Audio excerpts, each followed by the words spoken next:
शुक्रिया आप सभी साथियों, फैजल वली रहमानी साहब, मर्क शरिया, अमीर शरिया, हमारे तमाम पॉलिटिकल कॉमरेड, चाहे किसी भी दल के। और सबसे बड़ी चीज है कि ये मंच, इसकी ताकत आप लोगों से, आपके लिए सबसे पहले तो एक इनकलाब जिंदाबाद आप लोगों के लिए, क्योंकि इस धूप में अगर आप हैं तो सिर्फ अपने लिए नहीं है, इस मुल्क की फिजा को बचाने। इनकलाब जिंदाबाद, इनकलाब जिंदाबाद। मेरे प्यारे दोस्तों, मंच में हो या सामने हमारे हो, ये बहुत आसान लफ्जों में समझ लीजिए, ये जुल्म और इंसाफ के बीच की लड़ाई, इसमें किसी का झंडा नहीं देखना। सियासी एक ऐसी लड़ाई है जिसमें जुल्म के इंसाफ पसंद सामने आना होगा।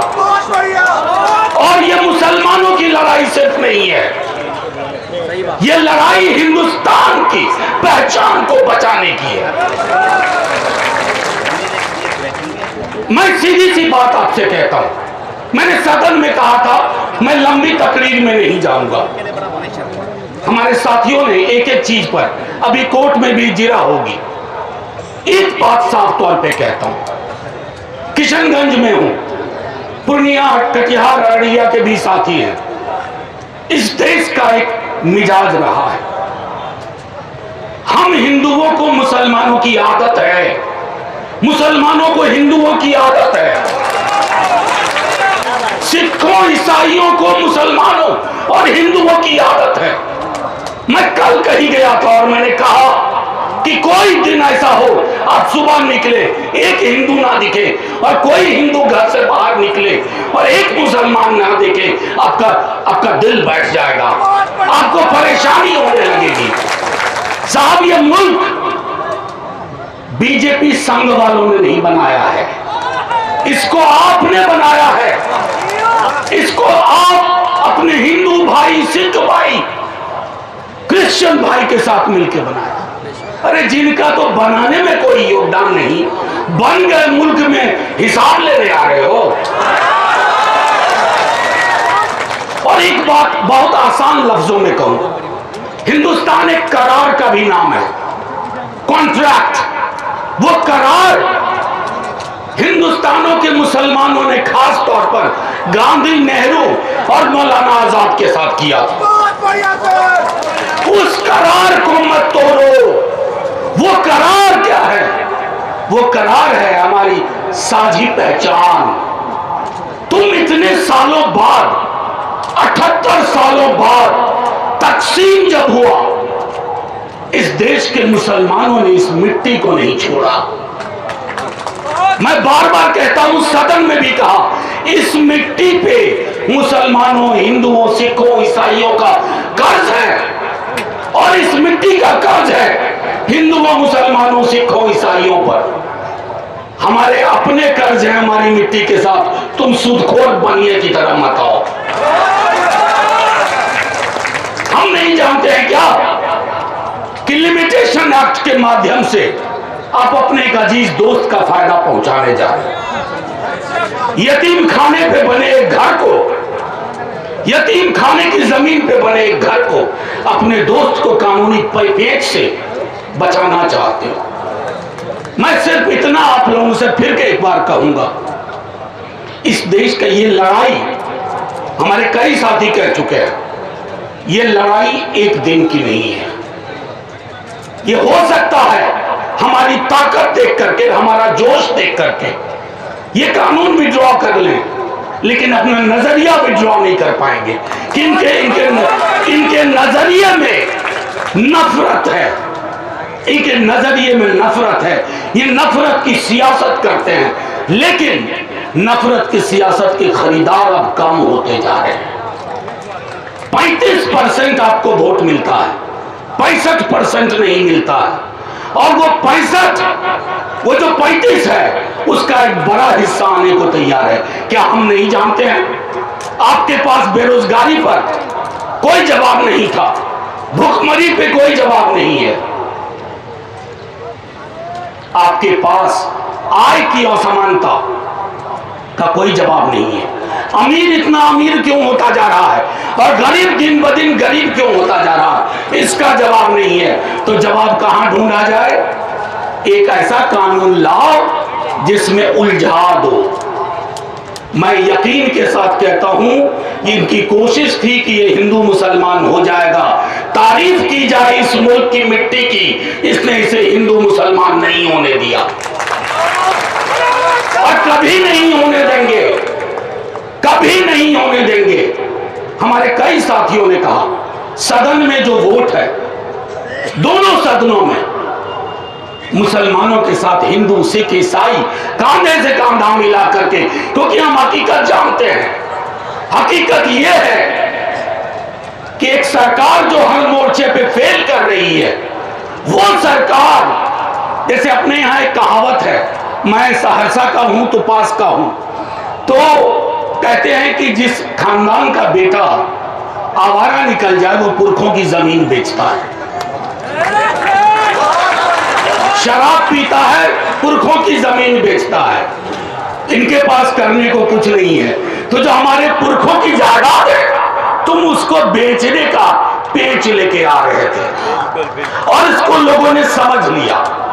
दूसरी चीज जो हम सबको ध्यान में रखनी है, कई साथियों ने कहा कानूनी लड़ाई है, अभी 3-4 मसलों पे ही हमें रिलीफ मिला, सिर्फ 3-4 मुद्दों पे, लेकिन इसमें 40 सेक्शन, सब सेक्शन, क्लॉज ऐसे हैं जिस पर क्लैरिटी की आवश्यकता है।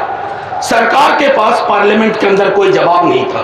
हमारे एक मुजाहिद साहब ने बहुत तफसील से कहा, इतना जवाब नहीं था कि मैंने एक हंसते हुए एक बात कही थी, आपके सामने भी रख रहा हूं। हम सब ने ईदगाह कहानी प्रेमचंद की पढ़ी, उसमें हामिद चिमटा खरीदता है अपनी दादी अमीना के लिए, जिनकी उंगलियां जल जाती थी रोटी सेकने में, चूल्हे का जमाना था। तो मैंने बीजेपी के सदस्यों से पूछा कि भाई आप में से कोई मुझे बता दो कि हामिद ने चिमटा किस दुकानदार से खरीदा। हामिद ने चिमटा हरखुद्दीन से खरीदा या हरिंदर से खरीदा तो नहीं मालूम। अरे ये देश है, हामिद चिमटा खरीदते हुए दुकानदार का नाम नहीं देखता है, और तुम दुकानदार का नाम बताना चाहते हो कि हिंदू है तो यहां से खरीदो, मुसलमान है तो यहां से खरीदो। मैं तो किशनगंज की मिट्टी को देख रहा हूं, फर्क करना मुश्किल है कौन हिंदू कौन मुसलमान। इस मिट्टी की आन बान शान, मैं बार बार एक बात दोहरा रहा हूं, यह लड़ाई एक दिन की नहीं है।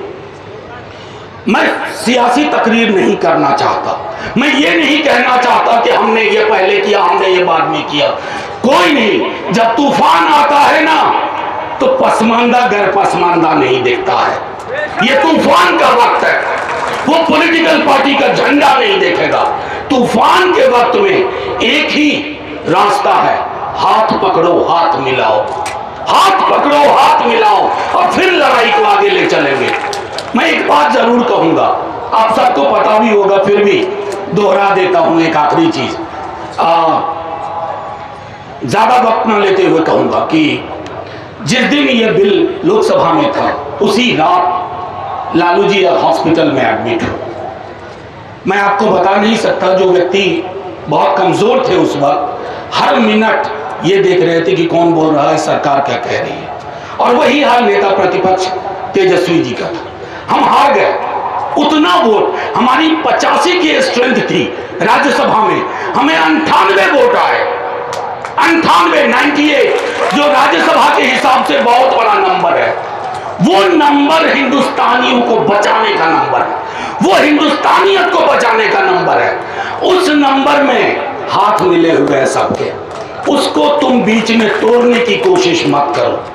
हम हारे, फौरन कोर्ट में पहुंचे, अब कोर्ट के खिलाफ तुम आंदोलन चला रहे हो, यानी तुम क्या चाहते हो, जो तुम चाहो वो हो, ये कतई नहीं होगा। मैंने कहा था कि एक करार था इस देश के मुसलमानों का, गांधी, नेहरू, आजाद के मुल्क से, और हमें एक दूसरे को देखने की आदत, वो आदतें जो कोई बदलवाने की कोशिश करेगा, क्योंकि तख्त को ताबूत होते हुए देर नहीं लगती। यह ध्यान रहे, जिसके जहन में तख्त और तख्त का अहंकार, घमंड घुस गया, वो तख्त से ताबूत में कब तब्दील हो जाए पता नहीं चलता। ये हम कहना चाहते हैं। साहब, आपने ताकत नहीं देखी है। कई दोस्तों ने कहा सीए एनआरसी लाए, हमने विरोध किया, तुमने उसको अभी ठंडे बस्ते में रखा हुआ है।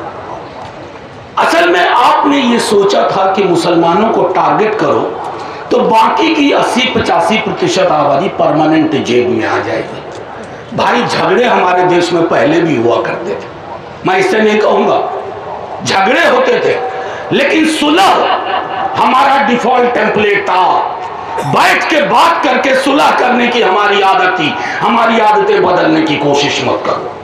हम साथ बैठेंगे, सुलह में रहेंगे, अमन में रहेंगे, जस्टिस के लिए लड़ेंगे। मैंने कहा शुरुआत में, इंसाफ और जुल्म की लड़ाई है, इसमें कोई एक झंडा नहीं है। मुझे बेहद खुशी है कि वक्फ प्रोटेक्शन एक्ट का मूवमेंट के तहत ये पूरा का पूरा, हम में से अलग अलग पॉलिटिकल पार्टी से लोग आए हैं। मुजाहिद साहब ने अपनी जिंदगी के 15 बरस जिस पॉलिटिकल पार्टी को दिए, कल ठोकर मार दी, इधर आ गए। ये हमारे जितने विधायक हैं वो सिर्फ इसलिए नहीं आहत हैं कि ये मुसलमानों का नुकसान करेगा, ये हिंदुस्तानियत का नुकसान करेगा, हमारी पहचान का नुकसान करेगा।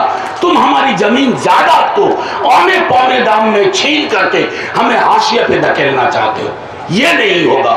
और आखिर में मैं एक बात कह के खत्म करता हूं, थोड़े पेशेंस की जरूरत होगी, हमारे आपके खून और पसीने दोनों की जरूरत होगी, इसमें सब्र की जरूरत होगी। सब्र को अपना हासिल रखिए। इस पे बहुत रहनुमा आएंगे या रहनुमा का ढोंग करेंगे, उन ढोंगियों को भी पहचानिए। रहनुमाई तब होती है जब सीने पे गोली खाने को भी तैयार रहो, अगर वो मौका आ जाए। मैं किसी प्रतिरोध को, चूंकि गांधी जी हमारे पास एक हथियार देके गए, सत्याग्रह, और अंबेडकर साहब, बाबा साहब एक हथियार देके गए हैं, लीगल पिटीशन। हम दोनों का इस्तेमाल करेंगे, अंबेडकरवादी पिटीशन, गांधीवादी सत्याग्रह, और दोनों चीजें साथ साथ चलेंगी, संसद में भी और सड़क पर भी। और कोई भी, जो मैंने कहा, किसी को ये मुगालता ना हो, उसने देश की पहचान को हमेशा के लिए मिटाने का जो निर्णय किया वो उसमें सफल रहा। हम नहीं कामयाब होने देंगे, ये हम सबको एक अहद लेना है। और मैं पुनः आप सबको, गर्मी में इस मीटिंग में आप आए, लेकिन ये पहली मीटिंग है इस जमीन पर, इस जमीन की पहचान को बचाने के लिए, इस जमीन की जो आबो हवा है, जो फजा की आबो हवा है, उसको बचाइए। ये लड़ाई सबकी है, क्योंकि हिंदुस्तान सबका है। बहुत बढ़िया। और चूंकि हिंदुस्तान सबका है, हम एक बात और आखिरी में कहूं, चुनाव आएंगे जाएंगे, पॉलिटिकल पार्टी आती है जाती है, हम देश नहीं हारेंगे। चुनाव भले हार जाए, 5 हारे, 10 हारे, कम से कम इतिहास में उस तरह के लोगों का नाम नहीं होगा जो चुनाव जीते रहे नफरत फैला करके। हम मोहब्बत बांट के हारना चाहते हैं। जय हिंद, इनकलाब जिंदाबाद।